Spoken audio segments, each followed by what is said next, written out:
Het grootste schip ter wereld trekt veel bekijks en nieuwe souvenirs moeten het Zeeuwse verleden gaan vertellen. Maar er gebeurde meer deze week. Kijkt u mee naar een overzicht van dag tot dag. Dit voorjaar was er bij makelaars en huiseigenaren even het schrikbeeld van de crisis van 2008. Huizenprijzen in een vrije val en geen kopers te vinden. Maar niets bleek minder waar. Het afgelopen kwartaal werden woningen in Zeeland sneller verkocht dan in dezelfde periode vorig jaar.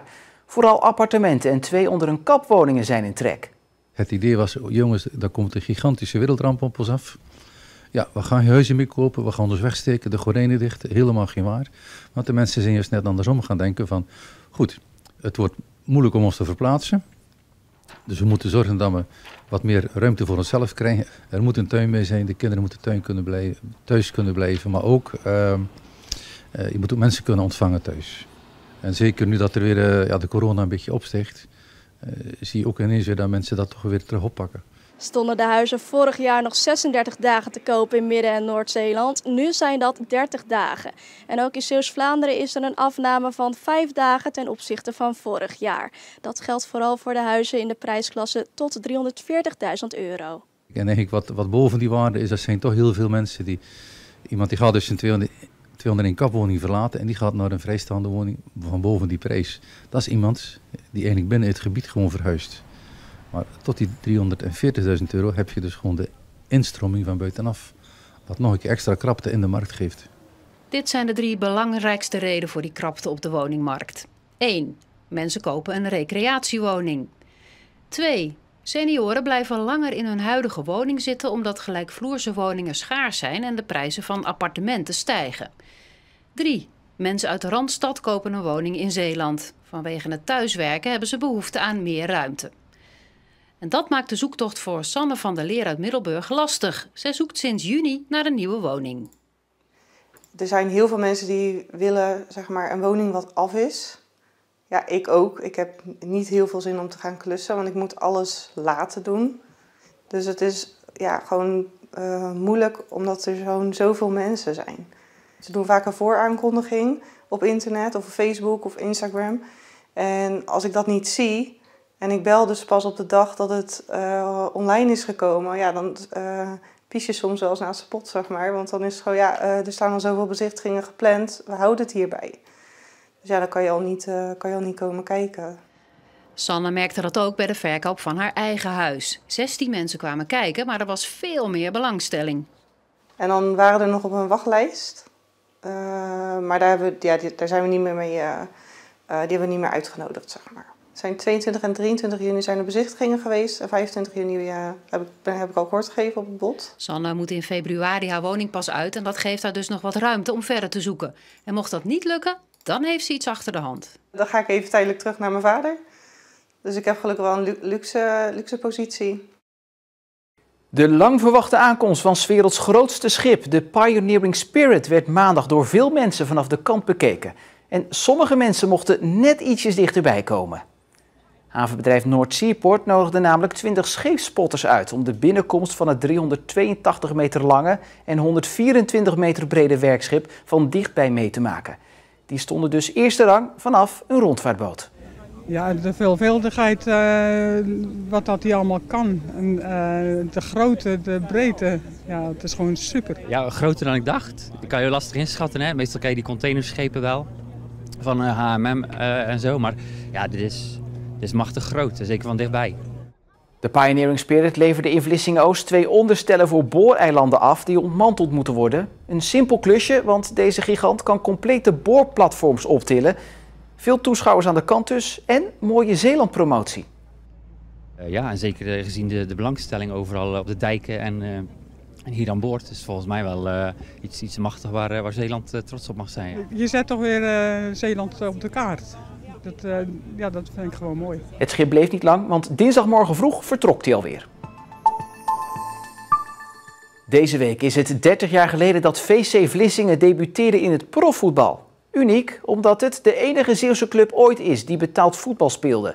De eerste wedstrijd tegen RBC werd met 2-0 gewonnen, maar dat succes bleek nou niet bepaald een goede voorbode voor de toekomst.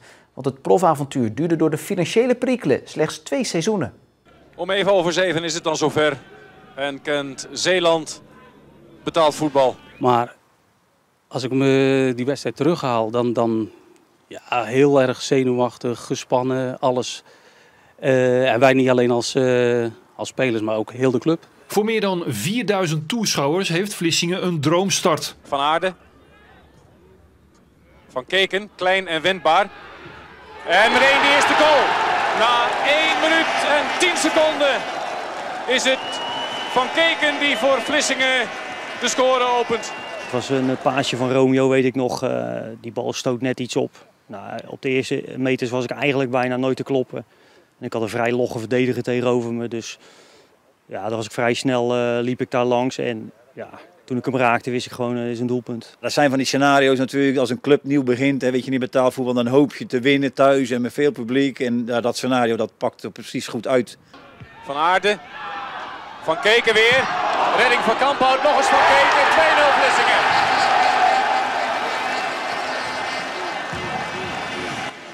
De sfeer in de spelersgroep is goed.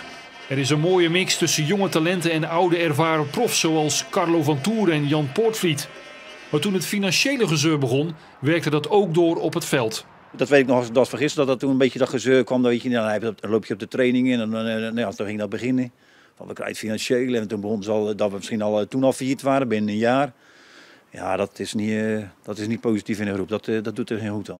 Maar ondanks alles kijken de spelers van toen, die er tegenwoordig iets anders uitzien, wel met een goed gevoel terug op die proftijd. Het is natuurlijk gewoon een uniek jaar geweest. Hè? Ik bedoel, die goals nemen ze je sowieso nooit meer af, die herinnering. Want daarom staan we hier ook. En toch blijft het altijd een pijnlijk punt. Dat Zeeland de enige provincie is waar geen profclub is. De hoofdreden is gewoon dat in Zeeland clubs elkaar niks gunnen. En dat heb je wel nodig om betaald voetbal te hebben. Als je nu terugkijkt op die 30 jaar, heb je het dan nog wel eens gemist profvoetbal in Zeeland?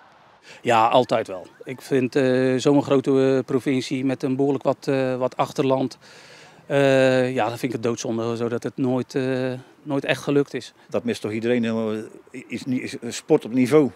Ik vind, of het nou voetbal is of wat anders, het zou toch wel eens mooi wezen voor Zeeland. Zaterdag hier naartoe kon en ook eerst 5000 man. Het lijkt me leuk voor anderen ook. Ook alleen niks meer voetbal.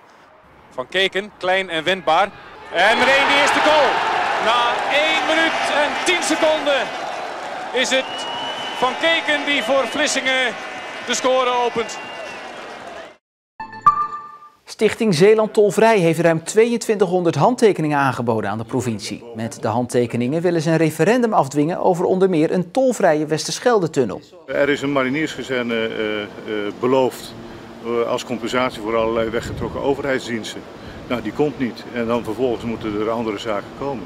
En wij denken dat Zeeland beter gebaat is met andere vormen van compensatie. We willen zowel de tunnel als de ferry tolvrij. Omdat we vinden dat we eigenlijk net zo goed als de rest van Nederland aangesloten moeten zijn op de rest van Nederland. Provinciale staten bepalen op 25 september of het verzoek aan alle eisen voldoet. Is dat het geval, dan heeft de stichting nog 6 weken de tijd om nog eens 4000 handtekeningen te verzamelen voor een definitief verzoek voor een referendum. Geen boterbabbelaars of een Zeeuwse knop, maar zeep, bier en borrelproducten als Zeeuws souvenir. In opdracht van de provincie en Erfgoed Zeeland zijn er nieuwe, speciaal ontworpen streekproducten met een bijzonder verhaal bedacht. En alleen verkrijgbaar op speciale Zeeuwse plekken.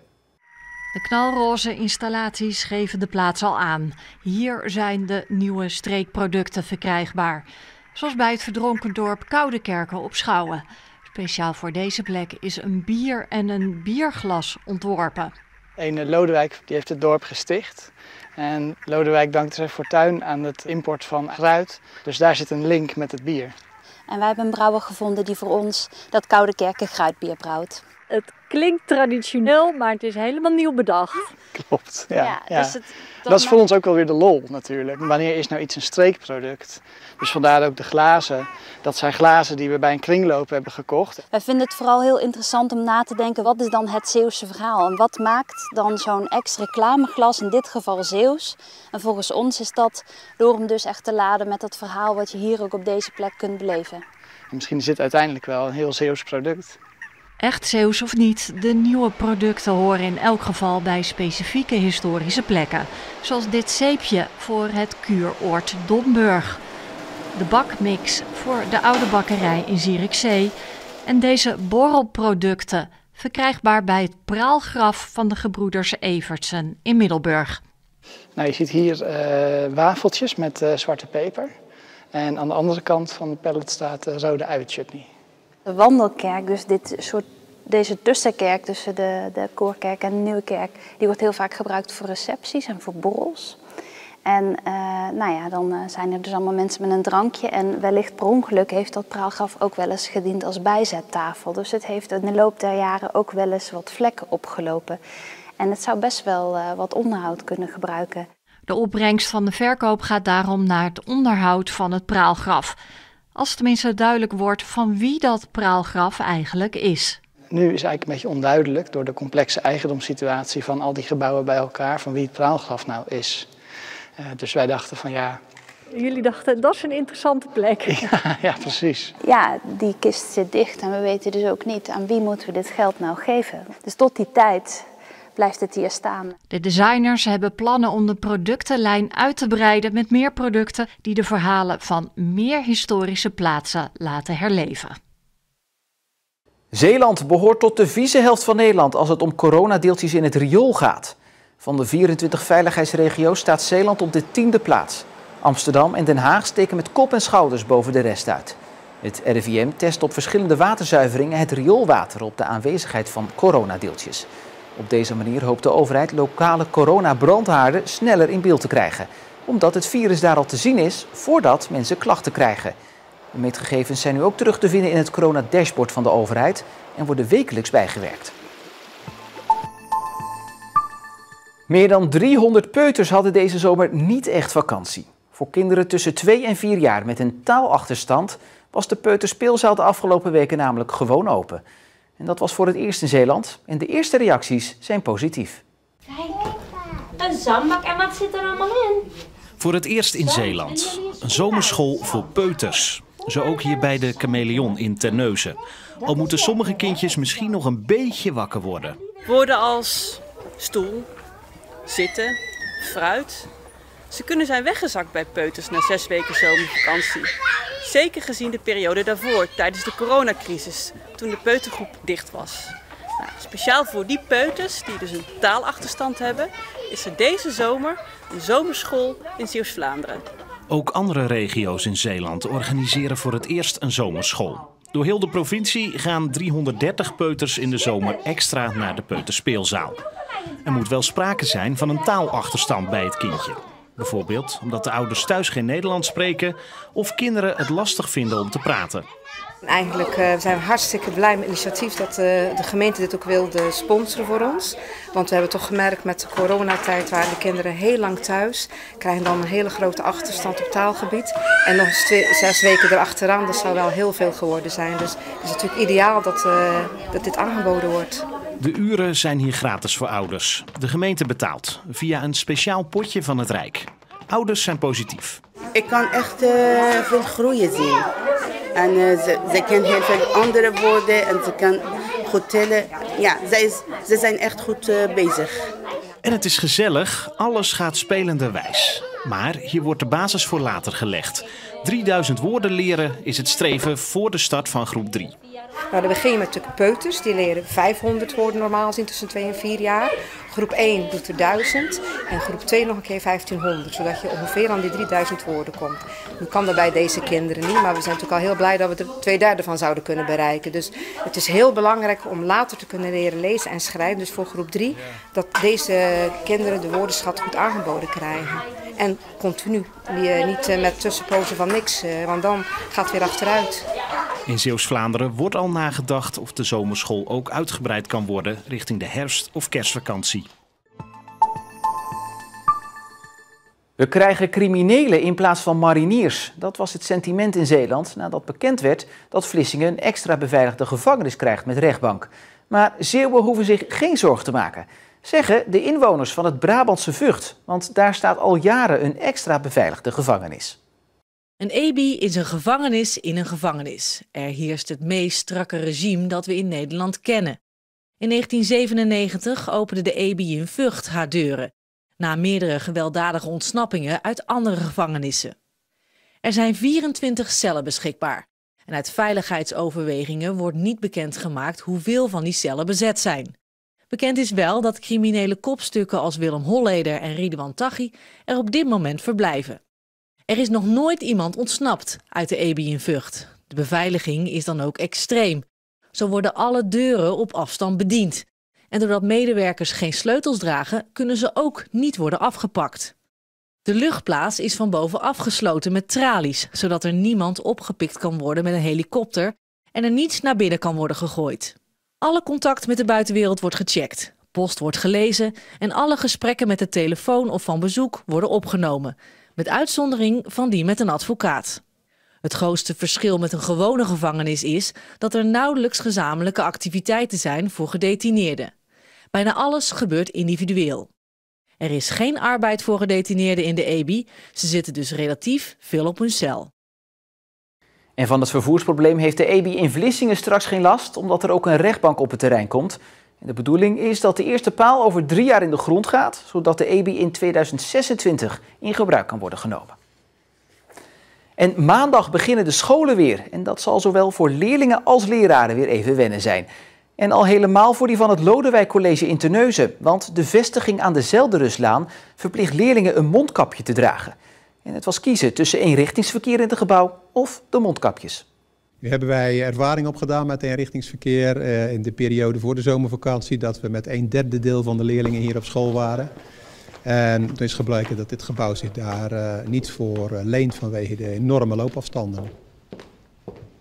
Het Lodewijk College is vooralsnog de enige school met een mondkapjesplicht. Andere scholen hebben maatregelen genomen op het gebied van looproutes en hebben veel aandacht voor ventilatie. Zo zijn er scholen die de ramen zo lang mogelijk open willen houden en hoe ze daar in de winter mee omgaan bekijken ze later. En waar de een worstelt met wel of geen mondkapjes, hebben de basisscholen, Prinses Beatrix School, de Zuidwesthoek en de Wereldwijzer in Goes even een ander probleem aan hun hoofd. Het gebouw waar de scholen in zitten heeft last van schimmel. En daarom is besloten de zomervakantie voor de leerlingen met een week te verlengen. Maar dat geldt niet voor de docenten, want die moeten aan de bak. Temperatuur omhoog, goed schoonmaken. Het gevolg is dat de kinderen natuurlijk thuis zijn, dat er een stukje noodopvang moet zijn voor kinderen die niet thuis kunnen zijn omdat ouders echt moeten werken. Met collega's moeten we natuurlijk ook kijken wat we van de week doen. Op zich is er altijd wat te doen, dus we gaan een goed programma samenstellen zodat we ook echt nuttig bezig kunnen zijn en zodat ook elk nadeel zijn voordeel heeft, zoals Cruijff ooit zei. En met de onderwijsinspectie wordt nu bekeken hoe de verloren lestijd kan worden ingehaald. En daarmee zijn we aan het einde gekomen van Zeeland de Week voor deze zaterdag. Geniet nog van uw avond en tot morgen.